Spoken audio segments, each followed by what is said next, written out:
Paling singkat teman-teman pasti akan ngabisin 1 jam untuk editing satu konten. Menurut saya itu sangat-sangat membuang waktu ya. Halo teman-teman, salam kenal, saya Rudi. Nah, di video kali ini kita ingin membahas bagaimana cara meningkatkan efisiensi dalam editing video. Efisiensi ini sangat penting ya teman-teman. Kenapa? Karena dalam proses editing video, jika cara kerja kita tidak efisien, kita akan sangat banyak membuang waktu. Nah, dengan melakukan efisiensi tahap-tahapan pekerjaan editing video, biasanya proses kerja itu akan semakin pendek, yang artinya waktu yang digunakan untuk menghabiskan satu editing video itu akan sangat pendek teman-teman. Jika teman-teman saat ini sedang membangun YouTube Short ataupun YouTube video panjang, nah jika kita tidak menerapkan cara bekerja yang efektif pada saat editing video, biasanya akan sangat banyak waktu yang dibutuhkan untuk mengedit satu jenis video.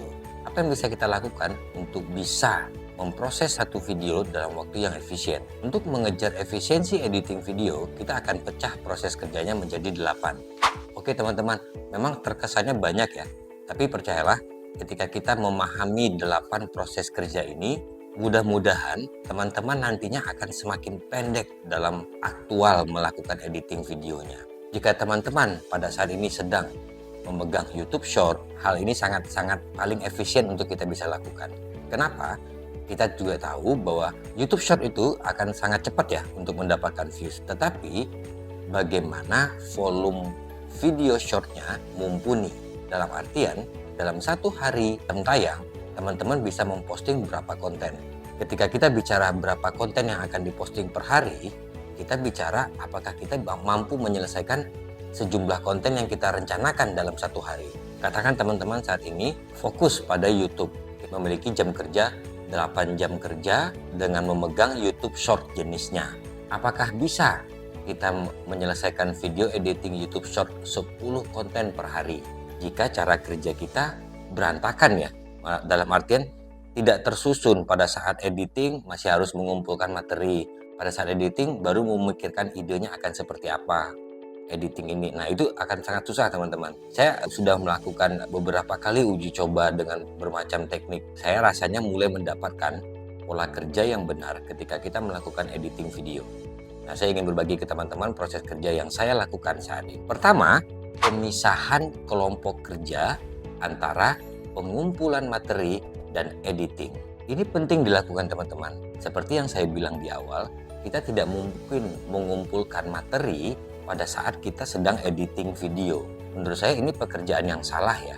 Ini akan sangat banyak membuang waktu kita gitu loh. Usahakan di depan kita mengumpulkan materi terlebih dahulu. Materi itu berapa banyak sesuai dengan rencana teman-teman. Karena teman-teman ada di YouTube Short, berarti bagaimana materi yang terkumpul itu cukup untuk menutupi 60 detik durasi video.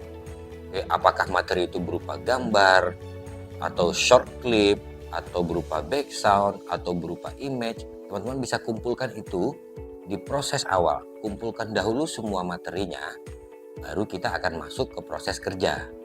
Oke, catat ya teman-teman ya, berarti tidak mengumpulkan materi pada saat proses editing. Kemudian, proses kerja kedua, kita akan fokus penempatan frame utama. Nah, seperti apa penempatan frame utama itu teman-teman? Oke, kita coba akan lihat ya bagaimana prosesnya dalam prakteknya. Oke, saya menggunakan CapCut. Oke teman-teman, nah di sini kita lihat yang saya maksud dengan frame utama itu adalah pada bagian ini.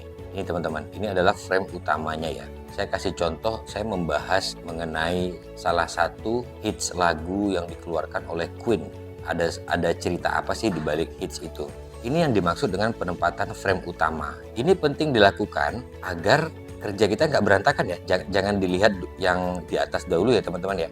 Ini kita hapus dahulu biar kita bisa fokus. Kita fokus di frame utama dahulu ya teman-teman ya. Nah ini frame utamanya. Nah jika kita sudah menempatkan frame utama sesuai dengan jenis kebutuhan channel kita, kebetulan saya mengembangkan channel short, itu saya hanya butuh kurang dari 50 detik teman-teman. Nah setelah kita kumpulkan materi untuk frame utama, barulah kita pindah ke fokus penempatan frame untuk masking. Nah, setelah kita menempatkan frame utama, baru kita bekerja pada layer kedua. Artinya, apa yang kita akan tempatkan sebagai masking. Oke. Nah, ini dia teman-teman. Saya tempatin maskingnya seperti ini. Nah, ini adalah layer kedua ya. Nah, layer kedua saya tempatin. Nah, di layer kedua ini memang dituntut kreativitas kita bagaimana tampilan itu menarik nantinya. Kreativitas itu bisa kita gunakan tools masking. Tool maskingnya ini bisa tersedia di CapCut. Terus kemudian kita juga bisa menggunakan keyframe agar gambar kaku yang kita peroleh kita bisa gerakin teman-teman. Nah, hasilnya nanti lebih kurang akan seperti ini. Nah, oke, nah seperti itu teman-teman ya. Nah, baru kita fokus kepada text to speech atau teman-teman langsung mengisi audionya. Nah, kebetulan saat ini saya melakukan penempatan text to speech. Nah, ini dia hasilnya text to speech saya. Jadi terkelompok ya teman-teman ya, bekerja pada layer utama, terus kemudian layer kedua sebagai masking, terus kemudian baru ke text to speech atau audio yang teman-teman pengen isi langsung. Oke, setelah itu baru kita masuk ke bagaimana ini auto captionnya, bagaimana subtitlenya, bagaimana narasinya. Nah, karena saya ingin mengejar market luar yang notabene itu tidak hanya kita bicara tentang Amerika, tapi juga Eropa, Australia, New Zealand. Tidak semua pengucapan dalam text to speech itu bisa dimengerti oleh orang-orang yang tidak bahasa bakunya bahasa Inggris. Nah, jadi saya perlu menempatkan caption, subtitle, atau apapun itu. Saya menempatkan subtitle itu di sini, teman-teman. Baru kita bekerja pada subtitle. Ini dia subtitlenya. Teman-teman lihat tampilnya memiliki animasi ya. Selesai proses animasi, kemudian saya akan masuk kepada background. Ini dia backgroundnya. Nah, jadi satu persatu dikerjakan teman-teman ya. Jadi jangan pada saat baru di layer utama 2 gambar, kita udah mengerjakan maskingnya atau kita udah masukin backgroundnya. Nah, ini kerjaan teman-teman nanti akan kembali ke layer utama. Backgroundnya kurang tepat rasanya. Nah, jadi jangan seperti itu. Kerjakan tahap by tahap, diselesaikan gitu loh. Nah, jadi dengan bekerja tahap per tahap dan diselesaikan, biasanya nanti lama-kelamaan jika dibiasakan proses kerja ini akan semakin cepat. Nah, tahapan pekerjaan berikutnya adalah nge-review. Nah, apakah setiap proses pekerjaan kita dari awal sampai dengan akhir konten tadi sudah mencukupi atau memenuhi standarnya kita. Oke, nah setelah kita review semuanya, barulah kita masuk ke tahap pekerjaan terakhir.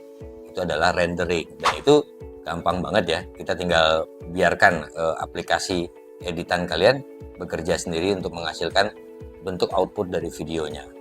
Nah, begitu teman-teman proses editing. Nah, memang belum tentu semua tahapan itu kalian akan masuk. Misalnya, kalian tidak membutuhkan caption karena kebetulan konten kalian berbahasa Indonesia. Berarti tinggal dihapus langkah itu. Jadi setidaknya semakin sedikit tahapan proses kerjanya, artinya seharusnya lebih cepat produksi video yang dilakukan. Gitu ya teman-teman. Saat ini saya bisa melakukan proses editing konten seperti ini, saya bisa selesaikan dalam waktu lebih kurang 20-25 menit hanya untuk satu konten. Nah, saya pikir itu waktu yang sangat efektif ya. Jika satu hari saya bisa mengumpulkan materi 10-15 materi, katakan berarti saya hanya membutuhkan 20 menit dikali 15 materi. Waktu itu yang saya habiskan untuk editing. Sisanya mengumpulkan materi untuk kebutuhan selanjutnya. Nah, jadi kita tidak akan pernah teman-teman bolong-bolong hari postingnya. Jadi hari ini posting, kemudian besok enggak, hari ini posting, kemudian enggak. Nah, sebenarnya kendala seperti itu tuh dihadapi karena kita punya kendala dalam editing atau idenya. Nah, jadi memang penting teman-teman memastikan satu ide channel bahwa itu memiliki kontinuitas kontennya seperti apa. Kalian udah kebayang kalau konten itu akan dibuat seperti apa. Nah, karena dari sana awal semuanya kita jadi gampang ngumpulin materinya. Teman-teman jadi selalu punya ide untuk bahas ini lah, bahas ini gitu loh. Memang proses pengumpulan materi itu jangan dicampur dengan proses editing.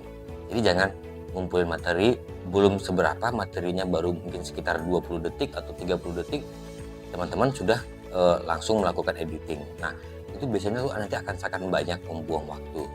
Let's say paling singkat, teman-teman pasti akan ngabisin 1 jam untuk editing satu konten. Menurut saya itu sangat-sangat membuang waktu ya. Karena bagaimanapun, untuk jenis short, kita memang membutuhkan volume video dan keteraturan jam tayang. Teman-teman kebayang nanti ketika teman-teman sudah mulai teratur, melakukan uploadnya pada jam yang sama, di setiap harinya, dengan jumlah konten yang sama. Yang mudah-mudahan minggu pertama, minggu kedua itu terjadi signifikan kenaikan jumlah konten yang bisa diupload. Untuk bisa kita memacu bagaimana jumlah konten itu agar signifikan naik jumlahnya, nah kita membutuhkan efisiensi cara kerja. Nah yang saya jelasin di sini bagaimana efisien cara bekerja kita. Begitu teman-teman ya, semoga konten ini bisa membantu teman-teman untuk lebih efektif dan efisien menggunakan waktunya untuk proses editing video. Thank you, sampai ketemu di konten selanjutnya. Terima kasih.